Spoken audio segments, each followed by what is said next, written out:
سارے جہاں سے اچھا ہندوستان ہمارا، ہم بلبلے ہیں اس کی یہ گلستہ ہمارا، ہم بلبلے ہیں اس کی یہ گلستہ ہمارا۔ باغباں آزاد ہے صحن چمن آزاد ہے، باغباں آزاد ہے صحن چمن آزاد ہے، مبارک ہو دوستو ہمارا ہندوستان آزاد ہے۔ حضرات، ایک پرخلوص موقع پر اور ایک قومی یادگار منانے کے لیے آج ہندوستان کے کونے کونے اور چپے چپے آزادی کا جشن منایا جا رہا ہے۔ اسی موقع پر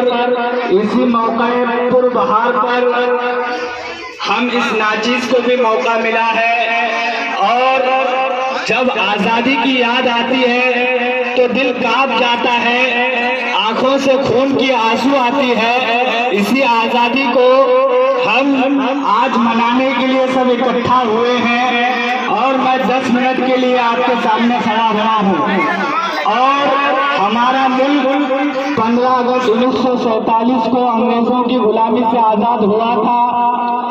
ہمارا ملک ہندوستان 15 اگست 1947 کو آزاد ہو گیا تھا، اور ہمارے ہندوستان کے عظیم رہنماؤں نے اس دیش کے لیے کافی جدوجہد کی، اور بے شمار علماء کرام نے خون بہایا ہے اس دیش کے لیے، اس ہندوستان کے لیے۔ اور 1947 کو ہمارا دیش آزاد ہو گیا، لیکن ہمارے رہنماؤں کے پاس سب سے بڑا مسئلہ تھا کہ ہمارا دیش آزاد تو ہو گیا، لیکن جو انگریزوں کا قانون ہے اور ہمارا خود کا قانون ہو، جو انگریزوں کا قانون ہے وہ قانون ہمارے اندر نفرت پھیلانے والا قانون تھا، یعنی ہمارے اندر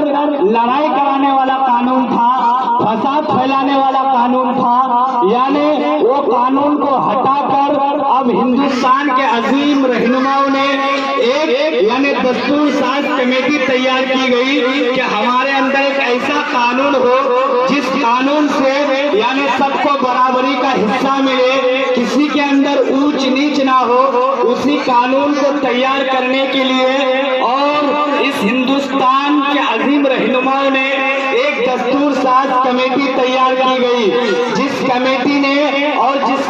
میں کل 299 اراکین شامل تھے، اور اس کمیٹی میں ڈاکٹر بھیم راؤ امبیڈکر کو صدر منتخب کیا گیا، اور اسی ڈاکٹر بھیم راؤ امبیڈکر نے یعنی 2 سال 11 مہینے اور 18 دن میں ہمارے ملک کے قانون، ہمارے ملک کے دستور کو بنا کر تیار کر دیا، اور یعنی 26 نومبر 1949 کو ہمارا ملک کا قانون بن کر تیار ہو چکا تھا، اور 26 جنوری 1950 کو یعنی ہمارے ملک کا قانون اور ہمارے ملک کا آئین یعنی لاگو ہوا تھا۔ اسی لیے ہم سب یہاں مل کر آج آزادی کا جشن منا رہے ہیں اور خوشی منا رہے ہیں، اور ہمیں خوشی اس بات کی ہے کہ ہمارا ملک یعنی انگریزوں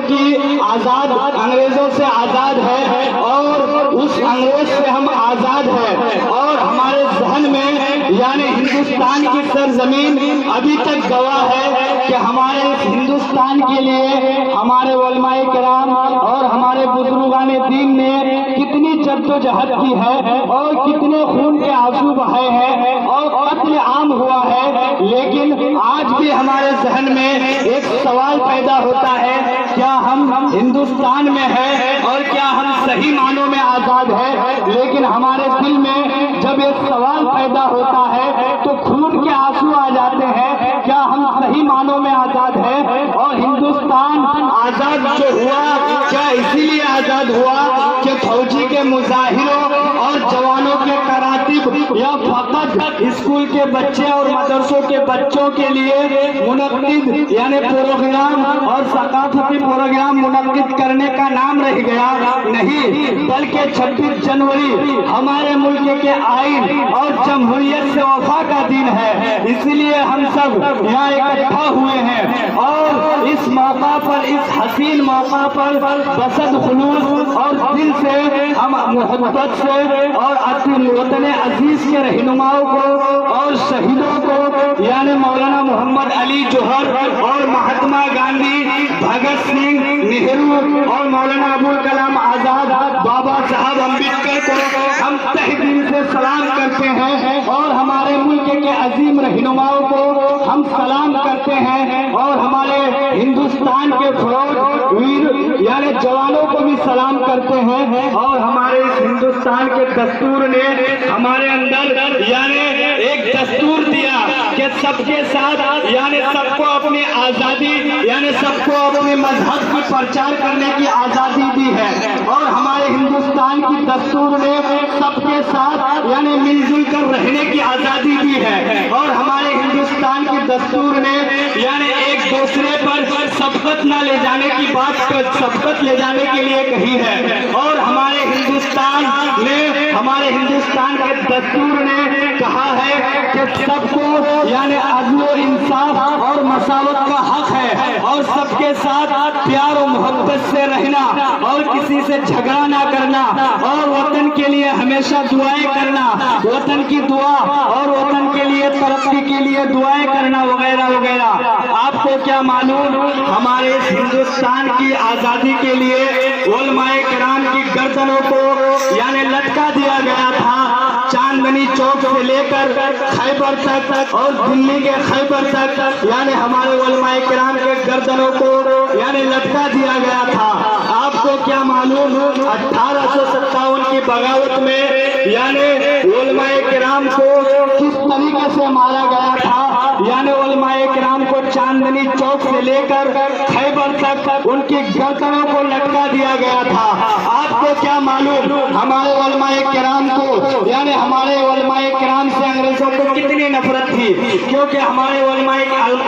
کرام کے اندر جو جذبہ تھا ہندوستان کو آزاد کرانے کا، اس جذبے کو کچلنے کے لیے، قرآن کو نسخے کو جلانے کے لیے قرآن کی بے حرمتی کی جا رہی تھی اور ہمارے کتابوں کو مٹایا جا رہا تھا اور ہمارے علماء کرام کی گردنوں کو لٹکا دیا جا رہا تھا اور ہمارے علماء کرام کو اپنا نشانہ بنایا جاتا تھا اور یعنی سور کی خال میں ان کو سی کر قتل کیا جاتا تھا اور سور کی چربی لگا کر ان کے جسم میں مل کر جلایا گیا ہمارے علماء کرام کو۔ لیکن ہندوستان کی سرزمین ابھی تک گواہ ہے، ہمارے علماء کرام نے ہمارے اس دیش کے لیے جب بھی اور جس قسم کی قربانی کی ضرورت پیش آئی اور دیتے رہے اور انشاءاللہ تا قیامت ہمارے ہندوستان کو جب بھی اور جس قسم کی قربانی کی ضرورت پیش آئے گی اور ہم دیتے رہیں گے۔ اور 1949 کو یعنی وہ دن 15 اگست اور صبح نمودار ہوئی اور ہمارا ملک 26 جنوری یعنی 26 جنوری 1950 کو صبح وہ دن نمودار ہوئی اور ہمارا دیش آزاد ہو گیا اور ہم ہمارے دیش کے ان عظیم رہنماؤں کو سلام کرتے ہیں تہ دل سے اور آپ سب کو سلام کرتے ہیں۔ سلام۔